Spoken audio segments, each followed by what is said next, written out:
many that have had training that are elderly, that are stay-at-home moms, some for the first time wanting to get involved in this process, should not be harassed and be attacked and felt like that they're not allowed to be a part of our great civic process. That's what poll watchers are about reinforcing and protecting the integrity of the vote. There was a question asked about location of some of the incidents.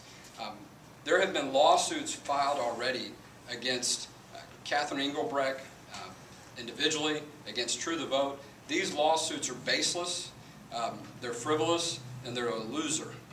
We're here to protect the integrity of the vote, and these volunteers, many elderly and soccer moms and stay-at-home moms, are not going to allow this type of harassment to happen to them and to change the way they act. We're not going to allow these volunteer citizens to be pushed around by people from the Democratic Party or from whatever party to try to keep them from simply protecting the integrity of the vote. And that concludes the formal comments of our press conference. We're happy to take any questions. What is the lawsuit, sir, and why did you file it again? No, we didn't file a lawsuit. There were lawsuits that were filed against True the Vote, King Street Patriots, and Catherine Engelbrecht individually. Why? You would have to ask them. I think it's simply another form of intimidation. The claims they've made are not true, and you know the things that they've talked about. We've had conversations with them. We've fulfilled any of the requests that they've asked for. We've complied with the law, and so there's no need for them.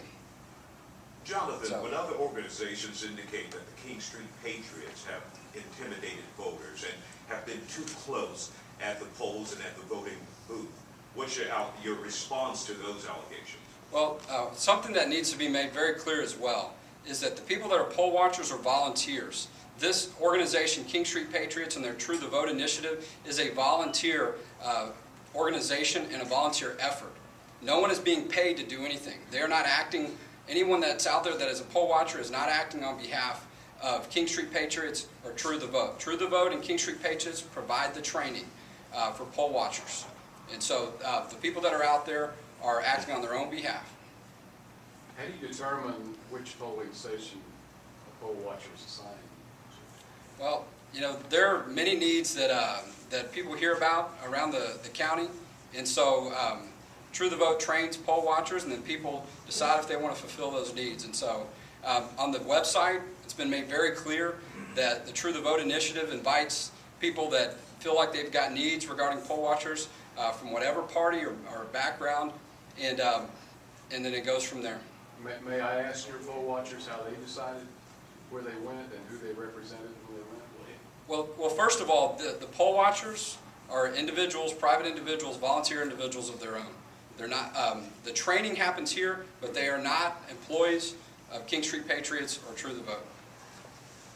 For your Any other position, questions? Some people have been assaulted, or at least that's what I thought I heard you say. I mean, Well, the woman just described to you how she was being physically pushed against her will. That's one example. There have been hundreds of incident reports. From what we can tell, there'll be more incident reports that will be filed. And the question was asked specifically about where some of these things happen. Those incident reports can be accessed by the county.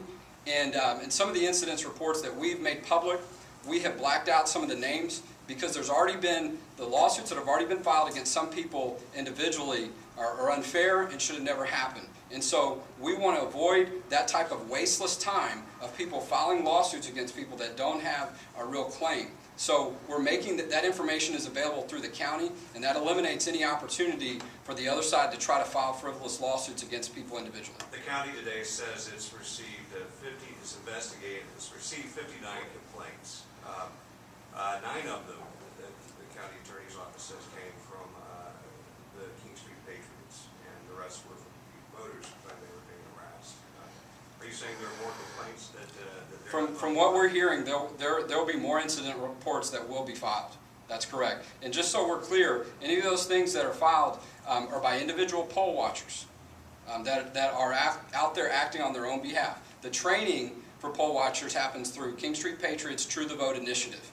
So those people that are out there being poll watchers are individuals on their own. Jonathan, do you consider these serious incidences that we're addressing here? No one has been physically hurt. No one has been physically assaulted. It sounds like people are just out of their element, afraid at the polls? Yeah. Well, the question's being asked of whether or not, you know, the assaults or the harassment is serious enough for us to be concerned. And I say yes. I say anytime there's any type of harassment, people being forced against their will, that should never happen. That type of environment should never exist at a polling place. And I hope that it stops now so we don't get to the point to where there are even more serious assaults against people.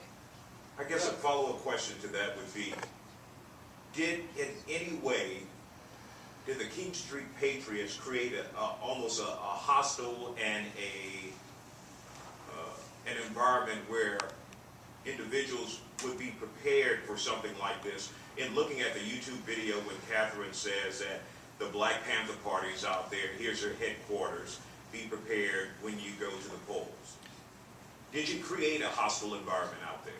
Well, the True the Vote initiative through King Street Patriots does their training in fine accordance with the law. And that's the type of training that they provide and that they'll continue to provide. But I mean, did they create an environment where it would be like this, contentious? Well, you know, the True the Vote initiative follows the law.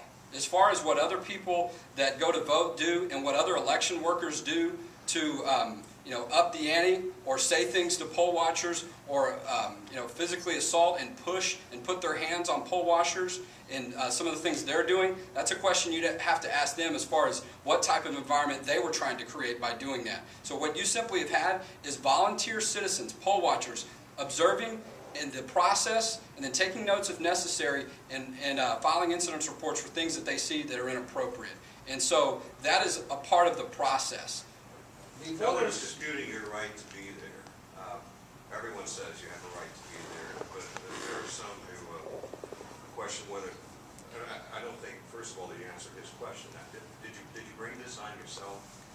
We don't see any evidence of the things that are being talked about as far as the poll watchers that have been trained by... The very second day of early voting, I did a story where I recounted the story of the couple you have up there with the chairman of the Harris County Republican Party stating that people would come up demanding to see your credentials and that you were being harassed. So, in all fairness, you should know that the television stations are reporting that as well. Yeah. Well, whether or not that's been reported, we don't see any evidence of them doing anything that violates the law or them doing anything in a negative way to harm these people or for the suggestion regarding the environment. You know, the reality is what we have here is volunteer citizens that are simply trying to fulfill their role in a volunteer purpose as a poll watcher. And as a result of that, what we have seen is attacks against them. We've seen where they've been harassed. We've seen this litigation that's been going on against this volunteer organization that have tried to haul them into court and to file different things to try to distort the process. And so I think it's very clear, and I think it's very clear to a lot of people that when you want to talk about intimidation, or you want to talk about harassment, and the inappropriate methods that are being used, it's not coming from this side. Is it possible, though, like the county says, that this is a unique year and we have unprecedented voting and unprecedented numbers of poll watchers? Is it possible that people just aren't accustomed to seeing them there and that's why they're reacting the way they are? Is that part of it? What our position is that let's get down to the facts of what actually is going on. If people, people can make suggestions and all day long about what they think is going on or what their opinion is going on. But when you talk about filing lawsuits against people and having some of these harassment things, these are very serious. And so I think it's way beyond some of the things that are being discussed about people making suggestion and conjecture about what they think is going on. Let's talk about what's really going on, and the poll watchers that get training through True the Vote initiative follow the law, and they're trained to follow the law.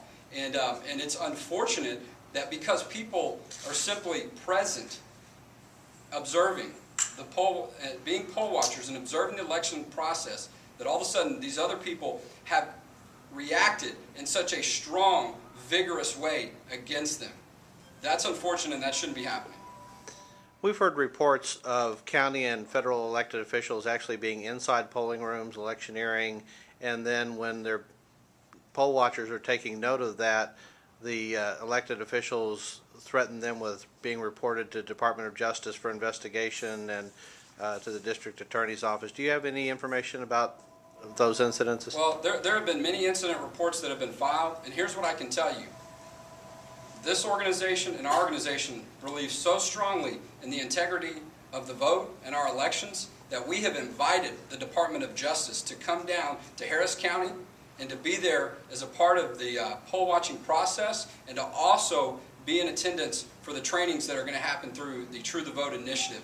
That's how much confidence we have in how the law is being followed from the training that's going on at True the Vote, and how serious we are about preventing the continued harassment and unfair treatment that volunteer poll workers are experiencing. Any reaction from the Justice Department? As of this point, I don't have a formal reaction, but we're very confident because of the amount of attention that this issue has been getting, that this should be something that the Department of Justice is going to see as a high priority, and that's protecting the integrity of the elections in Harris County. Can you define for me the relationship between True the Vote and King Street Patriots, and how the two groups are related? Sure. I'm happy for Catherine to describe that, but True the Vote is an initiative of the King Street Patriots Okay, organization. that's all I need. That's it. Hey, Jonathan, can I get the spelling on your last name? Sure, and it's on our press release. S is in Sam, A is in Apple, E is in Edward, N is in Nancy, Z is in Zebra. And your first name, sir? Jonathan. You mentioned, Jonathan. you mentioned that there was poll watchers at 36 of 37 precincts. What's the precinct they are not at and why? You know what, I don't know the one, I mean, I don't know the name of it, I just know it's way out, like in Tomball, or way out there, and it just, somebody help me out here, I just don't know the name of it, but that's why, good. just way out. Too much gas? Jonathan, tell me what the significance is of the request, because already the Justice Department has been called by a various number of groups to come here. They've already indicated in press releases that they will have a presence.